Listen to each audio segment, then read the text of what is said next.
हम तो कहते हैं बुलडोजर चलना चाहिए था प्रधानमंत्री की जीप के ऊपर। नरेंद्र मोदी नौकायन कर रहे थे तो बुलडोजर चलना चाहिए उस नौका पर, उस व्यवस्था पर चलना चाहिए बुलडोजर जिसने खुफिया एजेंसी की रिपोर्ट को खारिज किया। संसद के अंदर झूठ बोलता है रक्षा मंत्री, तो रक्षा मंत्री को जेल में डाला जाना चाहिए कि ईडी में और भारत सरकार में चीनी जासूसों के मामले को दबाने के वाले लोग बैठे हुए। ईडी के अधिकारियों के बाप की ताकत नहीं थी। जिस दिन हमारे देश में आतंकवादियों ने पुलवामा में 40 जवानों की हत्या कर दी थी, उस दिन का षड्यंत्र भी क्या था? वो कौन है देश का गद्दार जो चीन के ताकतवर चीन के साथ एक जब चीनी सैनिक घुसते हो? कौन सा कारण है कि नरेंद्र मोदी ने झूठ बोला? 3700 जवानों को एक साथ सड़क पर उतारा गया जहां उनकी जान को खतरा था। वे चीन के साथ में चीन का स्लीपर सेल ही नहीं, हमारे देश का ईडी में भी चीनी स्लीपर सेल के रूप में काम करने वाले लोग हैं। सबसे दुनिया के सबसे सर्वश्रेष्ठ हेलीकॉप्टर में सीडीएस रावत की हत्या हो जाती है। हम कह रहे हैं कि बुलडोजर चलना चाहिए जिन्होंने मिलकर के सीडीएस की हत्या करवाई है। रक्षा मंत्री में चलना चाहिए बुलडोजर, और रक्षा मंत्री ने अगर सच बोला तो बुलडोजर मोदी की जीप पर चलना चाहिए। तो पूछो नरेंद्र मोदी को, नरेंद्र मोदी ने 3 गुना महंगी कीमत पर पेट्रोल डीजल गैस बिकवाकर जनता को लुटवाया। 26 लाख करोड़ रुपए, वो पैसा कहां गया? पूछो मोदी से, एक सरकारी संस्थान जो तुमने नीलाम कराया वो पैसा कहां गया? पूछो मोदी से, ये दुनिया का वो कौन सा देश है जहां से कर्जा लेकर नहीं आया, वो कर्जे की रकम कहां गई? ये अग्निवीर क्या शब्द होता है? ये अग्निपथ क्या होता है? उससे आप जबरन इस्तीफा ले, ये काम देश के युवाओं को करना चाहिए। आप अपने अपने क्षेत्र के विधायक और सांसद से कहें वो अविश्वास प्रस्ताव लाए मोदी सरकार के खिलाफ। नमस्कार, मैं हूं भूपेंद्र रावत और आज मैं आपके साथ बात करूंगा कि देश में क्या क्या हो रहा है, कैसे क्या क्या खबर से खबर को दबाने का षड्यंत्र है। मैं आपको जिक्र करना चाहता हूं कि हमारे देश में चीनी जासूस पकड़े गए सीतामढ़ी बिहार में भारत नेपाल बॉर्डर पर शनिवार को 11 तारीख को, और जिस दिन भारत में चीनी जासूस पकड़े गए 11 तारीख को, ठीक उसी दिन ईडी ने राहुल गांधी को पेश होने का नोटिस जारी कर दिया। तो वो कौन स्लीपर सेल है ईडी में या भारत की सरकार में? किसके इशारे पर चीनी जासूसों की धरपकड़ को दबाने के लिए राहुल गांधी को नोटिस जारी किया गया? यह प्रमाणिक तौर पर पब्लिक डोमेन में है।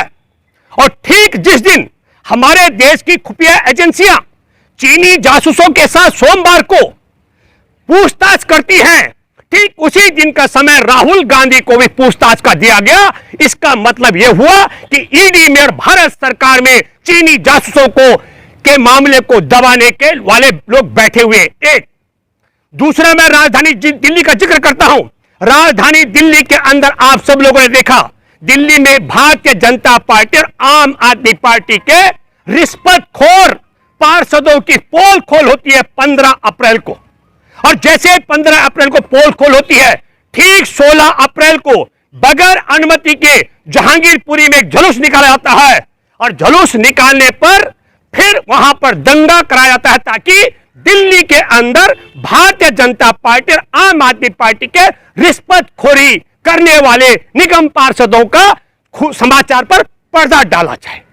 और मैं तीसरा जिक्र करना चाहता हूं, आज जो महत्वपूर्ण सवाल है, ये मैंने आपको बताया कैसी क्रोनोलॉजी है खबर से खबर को दबाने का षड्यंत्र।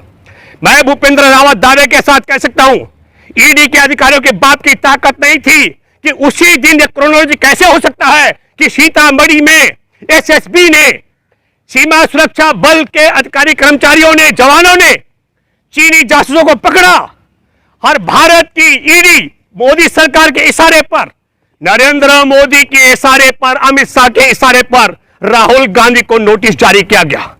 यह बात मैं इसलिए भी कह रहा हूं, मैं राहुल गांधी की पैरवी नहीं कर रहा हूं।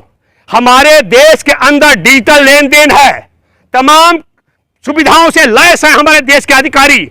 राहुल गांधी की ईडी के द्वारा जांच पड़ताल के बाद मैं दावे के साथ मैं कह सकता हूं, एक भी कागज और ईडी को मिलने वाला नहीं है, लेकिन चीनी जासूसों की जासूसी को दबाने का षड्यंत्र है। अब आज की तारीख में क्या हो रहा है? भारत में कहा जा रहा है अनुबंध के आधार पर हमारे देश में सेना में जवानों की भर्ती होगी। ठेकेदारी व्यवस्था के तहत। इसको हमको समझना पड़ेगा। मैं सिलसिलेवार कहता हूं, हमारे देश में, देश के अंदर घुस करके जवानों को मारा था 15 जून को। हमारे देश के प्रधानमंत्री नरेंद्र मोदी को 17 जून तक ये खबर नहीं मिली। जवानों की हत्या कर दी गई और 19 जून को ऑल पार्टी मीटिंग बिठा करके प्रधानमंत्री ने बोला था, न कोई घुसा है, न घुसाया है, न हमारी चौकी पर किसी का कब्जा है। मेरे दोस्तों, मैं ये बात इसलिए कहना चाह रहा हूं, वो कौन है देश का गद्दार जो चीन के ताकतवर चीन के साथ एक जब चीनी सैनिक घुसते हो और भारत का प्रधानमंत्री यह शब्द बोलता हो, तो हमको सोचना चाहिए। जिस देश की सरकार को अपने देश की सीमा के अंदर घुसे हुए चीनी सैनिक नजर नहीं आते हो, जिस देश की सरकार को अपने ही देश के जवानों की हत्या, जो 20 जवानों के सर थे पड़े हुए, वो नजर न आते हो, और 76 जवान जो घायल हुए उनमें से एक की और शहादत हो गई, उसे नजर न आता हो। हमारे देश के अंदर दूसरा जिक्र मैं करना चाहता हूं। आप सब लोगों ने देखा, हमारे देश के अंदर विश्व स्वास्थ्य संगठन ने कहा 50 लाख लोग कोरोना में जान गंवा चुके हैं। भारत की सरकार 45 लाख और कम कर चुकी है आंकड़ा, उसको 45 लाख लोगों के 100 नहीं दिखे। हमारे देश के अंदर ऑक्सीजन के लिए कतारें लगी हुई थी। संसद के अंदर आपने देखा, कहा गया एक भी व्यक्ति ऑक्सीजन की कमी से नहीं मरा है। तो ऑक्सीजन की कमी से नहीं मरने वाले नहीं दिखते हैं, कोरोना से 50 लाख लोग मर जाते हैं वो नहीं दिखते हैं, नदियों में जो लाशें तैर रही थी अंतिम संस्कार के बगैर वो नहीं दिखती है। हमारे देश को किस प्रकार की दृष्टि हमारे देश की मोदी सरकार के सोचना पड़ेगा।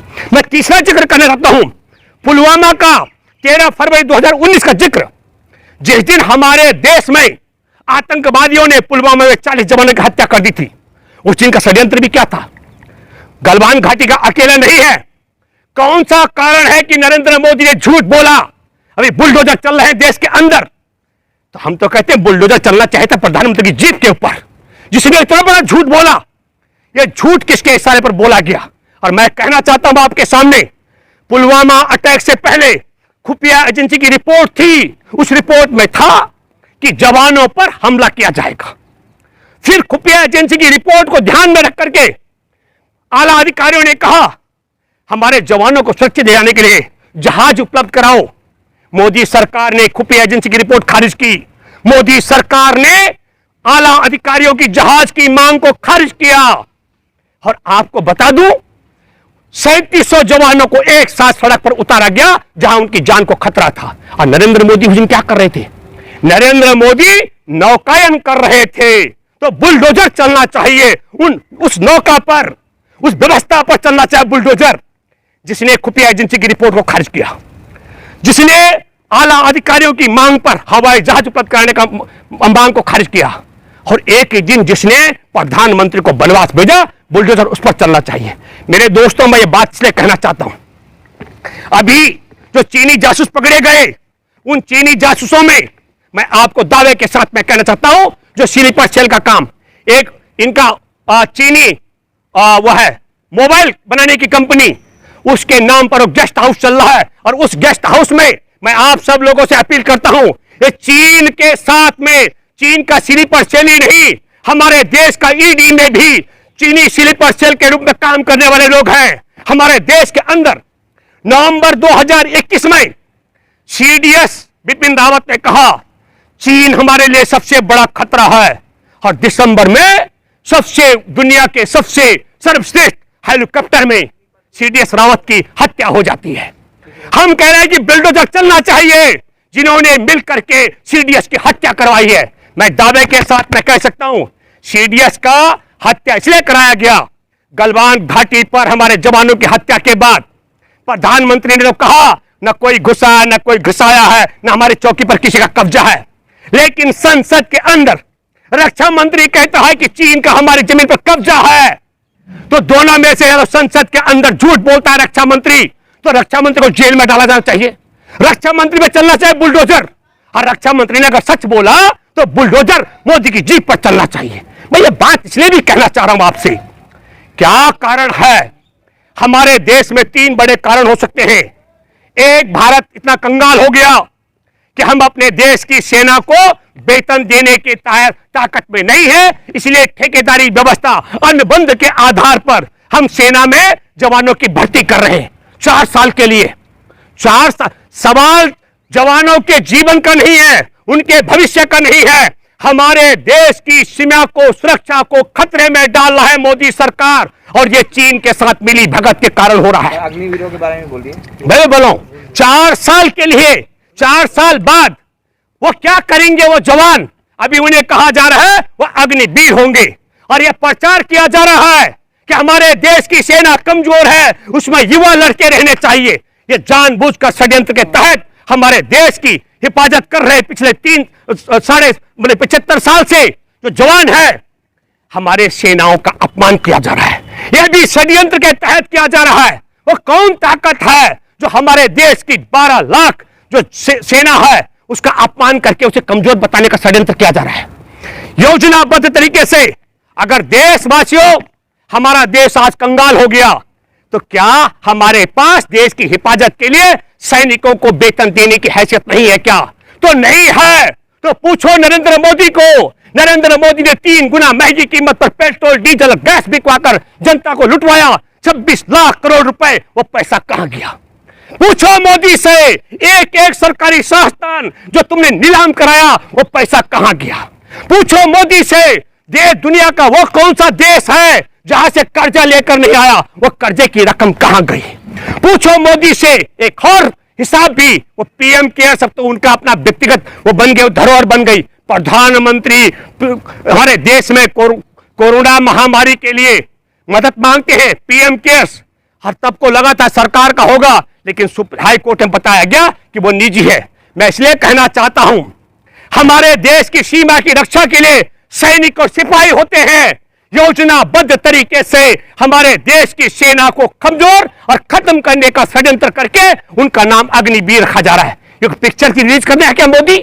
ये कोई पिक्चर बन रही है क्या? फिल्म बन रही है? हमारे देश में देश के सम्मान के लिए, देश के सिपाहियों के आगे पूरा देश नतमस्तक होता है। ये अग्निवीर क्या शब्द होता है? ये अग्निपथ क्या होता है? हम अग्निवीर अग्निपथ नहीं, पर मैं एक बात आप सब लोगों से कहना चाहता हूं। हमारे देश में जो हमारे पूर्वज थे, हो सकता है उनको किताबी ज्ञान कम रहा हो, लेकिन उन्होंने देश के साथ गद्दारी करने वाले ऐसे आरएसएस के किसी संगठन को कभी सत्ता नहीं सौंपी थी। और आज हमारे पास किताबी ज्ञान है, और आज देश इस दशा में पहुंच गया कि पूरे देश पर आप देख लीजिएगा देश का हर व्यवस्था को। और मैं फिर कहना चाहता हूं, जिस मोदी सरकार से बहुत अपेक्षाएं थी, आजादी के 66 वर्ष बाद बना था 2013 में भूमि अधिग्रहण का कानून, उसकी अच्छाइयां मैं बताना चाहता हूं। क्या क्या किया है मोदी ने? उस कानून को बदली करने के लिए अध्यादेश जारी किया। 66 साल बाद जो कानून बना, उसकी खूबसूरतियां भी जरा मैं आपको बताना चाहता हूं। एक, हमारे देश में 80 से 85% लोगों की, किसानों की लिखित सहमति के बगैर उनकी जमीन नहीं ले सकते थे। हमारे देश में खेती हर मजदूरों को 5-5 लाख रुपए का मुआवजा देने का प्रावधान था। हमारे देश में बहुफसली खेती, ताकि देश में खाद्यान्न संकट पैदा न हो, सिंचित और बहुफसली खेती को अधिग्रहण पर रोक थी। पर्यावरण पर पड़ने वाले दुष्प्रभाव का आकलन और निदान की गारंटी थी। हर जमीन पहले ली गई हो और उस पर प्रोजेक्ट शुरू ना किया जाए, 5 साल में वापसी करने का प्रावधान था, और देश के सारे कानूनों को उसमें शामिल करने का मामला था। क्या किया मोदी ने? हमारे देश के अंदर विशेष आर्थिक जोन, स्पेशल इकोनॉमिक जोन जिसको बोलते हैं, विशेष आर्थिक क्षेत्र, वो लाखों लाख एकड़ जमीनें जो आज मुकेश अंबानी और तमाम बड़े बड़े घराना अदानी के पास सेज हैं, ये सारी जमीनें जब्त होनी थी। मैं एक बात आपको बताना चाहता हूं दोस्तों, हमारे देश में सरकारी संस्थान खड़े करने वाली व्यवस्था थी, चाहे वो सेना हो, चाहे वो बैंक हो, तमाम चीजें मैं गिनती नहीं कराऊंगा, लंबी लिस्ट हो जाएगी। उन्हें देश में गद्दार बताया जा रहा है, और जो हमारे देश के एक एक सरकारी संस्थान को नीलाम कर रहा है, बेच रहा है, उन्हें देश का वफादार बताया जा रहा है। जो हमारे देश की सैनिक और देश की सुरक्षा और देश के युवाओं के साथ खिलवाड़ कर रहा है, उसे देश का सबसे बड़ा बलवान बताया जा रहा है। मेरे दोस्तों, मैं आपसे अपील करता हूं कि आप एक बात गांठ खोलकर सुन लें कि जिन सरकारों ने देश में सरकारी संपत्तियां अर्जित की है, वो देश की संपत्तियां हैं, और जो आज नीलाम कर रहे कंपनियों के हवाले अदानी की कंपनी, अंबानी की कंपनी, टाटा की जो संपत्ति है वो देश की संपत्ति नहीं है। भूपेंद्र रावत की जो संपत्ति देश की संपत्ति नहीं है। देश की संपत्ति होती जो सरकारी संपत्ति है। जैसे मैंने कहा कि पीएम केयर सरकारी संपत्ति नहीं है, ये दिल्ली हाईकोर्ट ने प्रमाणिक तौर पर पीएमओ ने कहा है। क्या सवाल कर रहे हैं सर? जिस तरीके से अग्निपथ को लेकर लगातार प्रोटेस्ट हो रहा है, ट्रेनें जलाई जा रही, क्या कहना चाहेंगे सर? ये गलत हो रहा है ना? मैं आपके माध्यम से एक बात और कहना चाहता हूं। मैं युवाओं से अपील करता हूं, यह भी एक षड्यंत्र के तहत जानबूझ करके आपके भविष्य के साथ खिलवाड़ करने का षड्यंत्र है।